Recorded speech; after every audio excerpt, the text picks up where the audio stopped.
Hello everyone, my name is Audrey. I am an artist currently living in Chicago. I was asked to kind of talk to you guys about bipolar disorder, which I have, because you guys are talking about mood disorders this week. So I was diagnosed with bipolar 2 at 21. I am currently 23. I also, alongside talking about kind of mood disorders, I kind of want to talk about how I got to being able to be diagnosed, which is a privilege, and I realize that it is a privilege to be able to be diagnosed. And kind of where I started was starting therapy at 8 years old. And then after a while, we kind of realized that medication was also an option. So I started medication at 13. And kind of where I want to start is talking about therapy and meds and kind of what that meant for me growing up and what that means for me now. So let's begin. Therapy, to start, started at 8. I was only diagnosed as having depression and anxiety at that time, so I was only going to therapy to kind of help me deal with just kind of everyday life of just like growing up and not letting, things kind of stick to you as much as, other kids were able to just let things go. And I kind of just let everything kind of stick. And with anxiety, obviously, you're just always overly nervous about things, and like life-shattering things that weren't even like existing. And kind of the depressive sides of it too, of just, growing up and also being depressed. You kind of have to be able to work through that, you need a therapist, in my opinion. And I think it would have been very hard to have made it this far without having a therapist that early on. Though I don't think I took therapy as seriously as I should have until after my diagnosis, just because when I did get diagnosed, it was kind of just a little like of a shock. So from there, growing up, what I was learning through therapy was basically just breathing exercises. I was also, my therapists were also trying to get me to do meditation, which I really wasn't doing because I thought it was just kind of fake and not something that was helpful up until a couple years ago.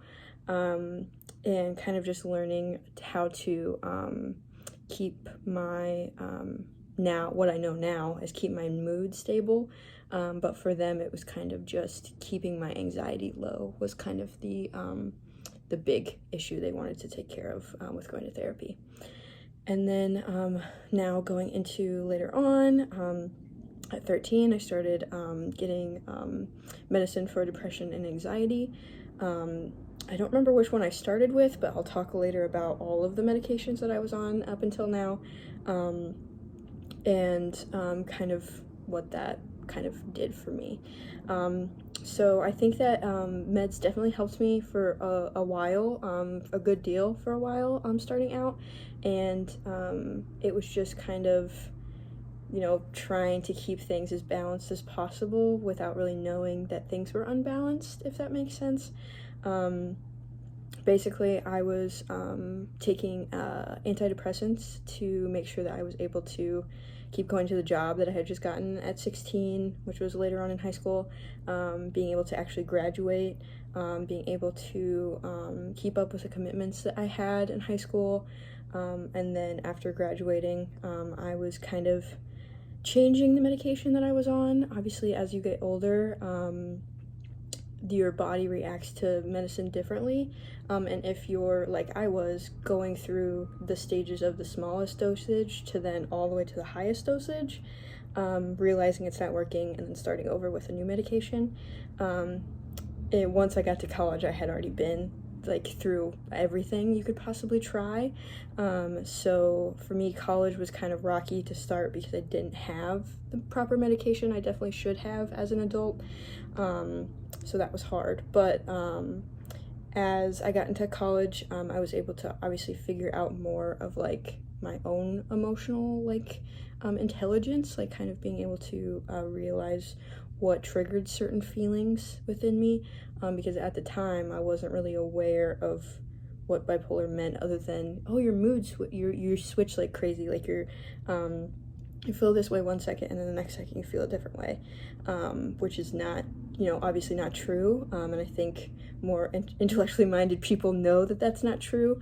But anyway, back to the medications I was on in college. So, going through high school, I took Celexa, I took Lexapro, I took Prozac, I took Paxil, I also took Wellbutrin, Abilify, citalopram, and sertraline. All of these I did from the smallest dosage all the way up to the highest dosage. It was just kind of, okay, it's working, and then it's not working again. Okay, it's working, and then it's not working again. And we really weren't sure why this was happening. Just kind of my psychologist at the time, or psychiatrist, sorry. I hope you guys are correcting me when I'm saying the wrong things. But my psychiatrist was just kind of like, you know, well, this happens with people where you kind of just do what you can in the time that you have it, and then kind of we figure out what the next step is when it doesn't work. Which I think can be kind of harmful, especially for young people, when you don't even really know who you are yet, and you're on all these kinds of medications. It makes you definitely a different person, because you feel like different ways about certain things, and it was kind of hard to deal with the fact that who I was on certain medications wasn't actually me, and that it was okay for me to have experiences that weren't me. And that you can learn from those and move on. And now I feel like present time, being diagnosed bipolar 2 and on the medication that I'm on currently, which is Lamictal. It's a mood stabilizer, and I think is also used for people with epilepsy. So, which is interesting. I think you guys will probably talk about that too with medication, how most SSRIs and even some mood stabilizers are used for different things as well. It's kind of that kind, I think, wraps it up for me a little bit there is when you hear people are on medication, it could be, you know, for a plethora of reasons. It's not always just for mental health.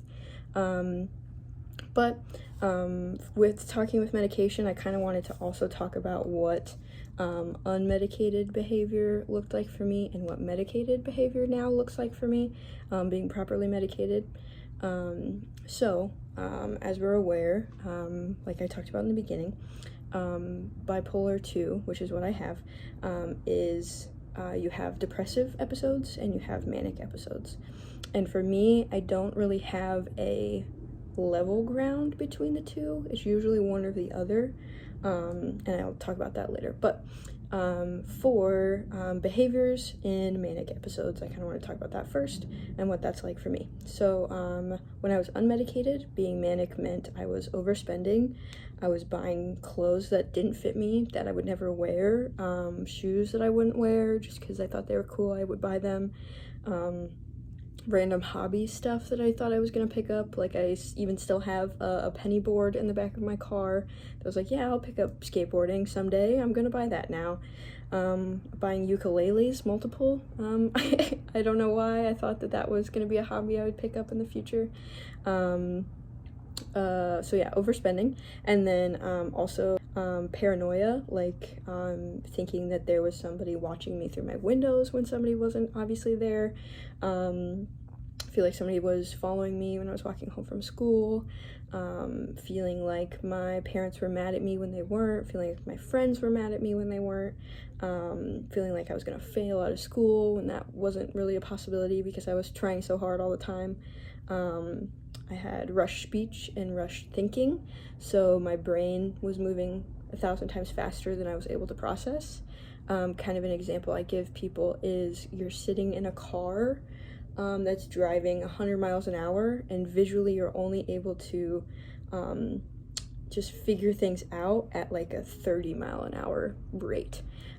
So things are just moving and you're trying your best to keep up with all of that movement, and you're just not able to fully grasp everything when things are, to the outside world, completely normal. So on top of that, because I was so rushed and everything was moving and my brain wouldn't stop, I wasn't really able to sleep. So I would go sometimes days without sleeping. and I would have a lot of out of character decision making. I would just be making a lot of choices that for me were not healthy and for other people were not healthy, but for me in the moment thought that that was the best decision to make. Then on the flip side, I had depressive episodes, which were mostly and like kind of contrast obviously to the other was I was always calling off work. I was sleeping for long periods of time, sometimes days. I would sometimes go to sleep, let's say today's Monday at like noon. I would sleep from Monday at noon until Wednesday at 2 a.m. And that's just kind of obviously waking up in between, but not feeling good enough to get out of bed or even be like a coherent, cognizant person. You're just kind of there, you just kind of exist, and then you go right back to sleep. Then also just like slowed speech, slowed thinking. I wasn't able to kind of like be able to be like a human going to school and trying to go to classes, and then also be able to like call my mom and tell her how my day was, or be able to tell my friends that I wanted to hang out with them. It was just kind of, well, people don't like you right now, so why would you want to kind of go out and hang out with people? So with that comes isolation. So I wasn't really, I didn't really make a lot of friends in college. I just kind of was there for a lot of the time, just because for me, college was mostly depressive episodes.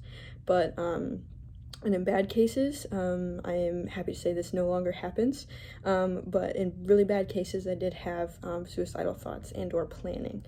So that's not good.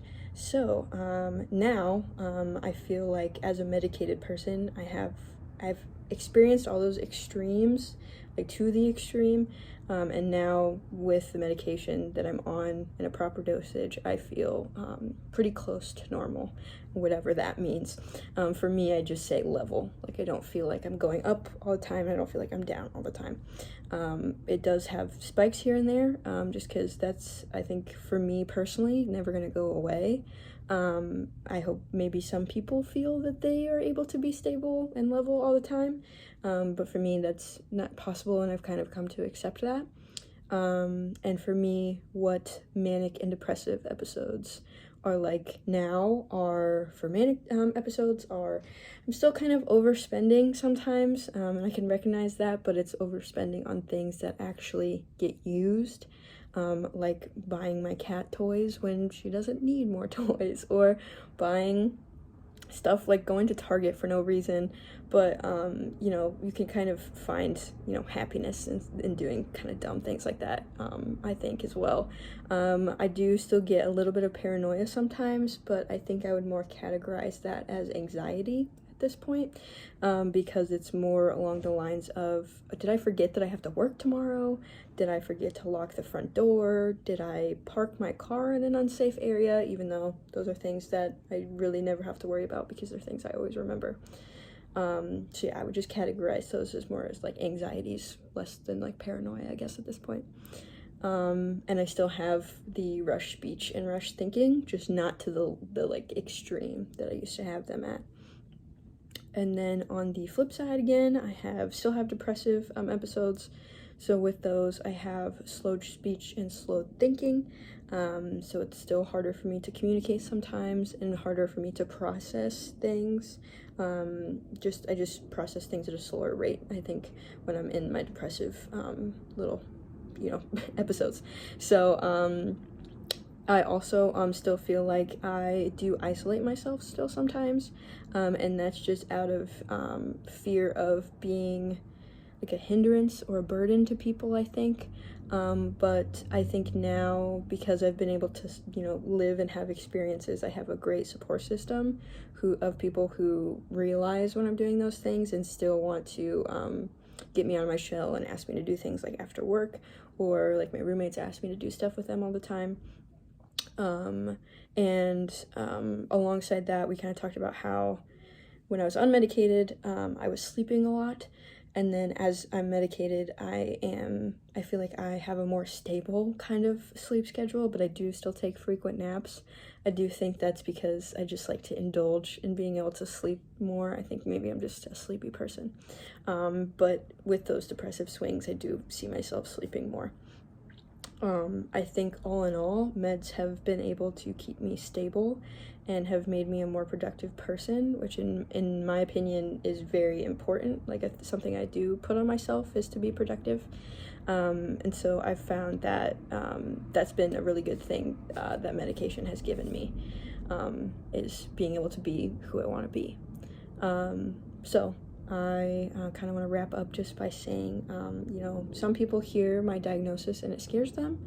You may have heard me come on here and be like, oh, this person's gonna be a weirdo today, and that's fine.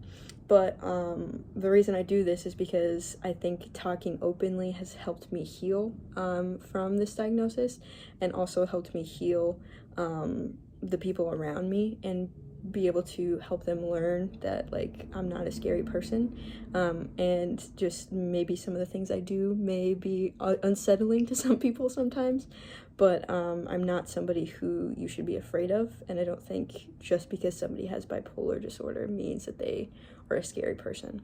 And I just kind of want to help other people who have my diagnosis as well, to not feel like that they're alone, because it is a very unnerving and just unsettling feeling to have this happen and try to explain it to people and nobody knows kind of what you're talking about, or they look at you differently. So just know, if you're out there, you're not alone. You got me. So yeah, thank you for listening. Even if it was just for the grade, I appreciate you guys taking the time to listen to me today. Hope you have a good one and get that A+.